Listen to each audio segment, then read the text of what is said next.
Қазақша трейдер каналының көрермендері, сіздермен бірге мен Қазақша трейдер каналы. Өткен жолғы видеода біз эфириумға сделка ашылған еді. Сол эфириумның сделкасы плюспен жабылды. Қазір сіздерге соның историясын көрсетемін.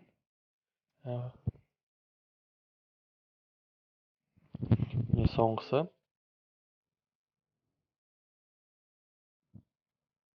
Так. Take profit не. 31 міне PNL деп тұр. 31.26 профитпен жабылды, яғни. Енді біз екінші сделкамызды ашамыз. Менің шотымда енді қазір 186.86 тезер, яғни доллар бар. Қазір мен SNX дейтін бір монетаға сделка ашқым келіп тұр. Кішкене анализ жасалғандарын көрдім. Барлығы құлап жатыр қазір, сондықтан мен бұны 3x пен шортқа ашамын. 3x пен барлығына продать. Так. Все, сделка ашылды.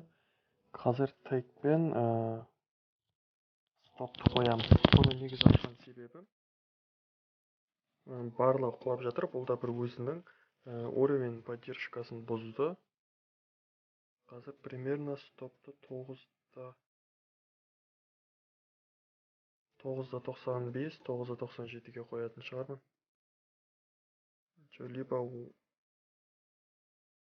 қазір көреміз. Примерно.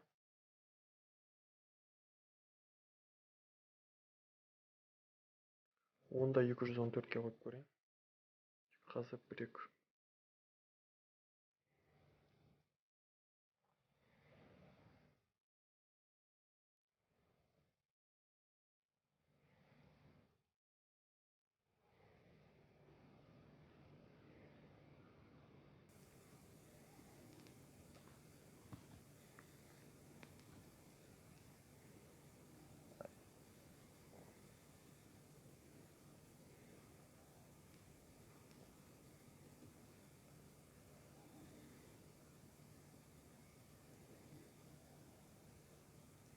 Тоғызда 55-ке қойайын, жарайды.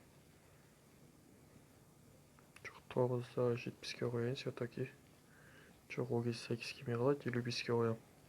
Все. Мына жерде қазір 3-ке бір ойнап жатырмын, почти. Яғни профит болса 38, минус болса 15. Подтвердить етеміз. Енді көреміз. Келесі видеода мен көрсетемін қанша профит жабылса барлығын. Жарайды, сау болыңыздар.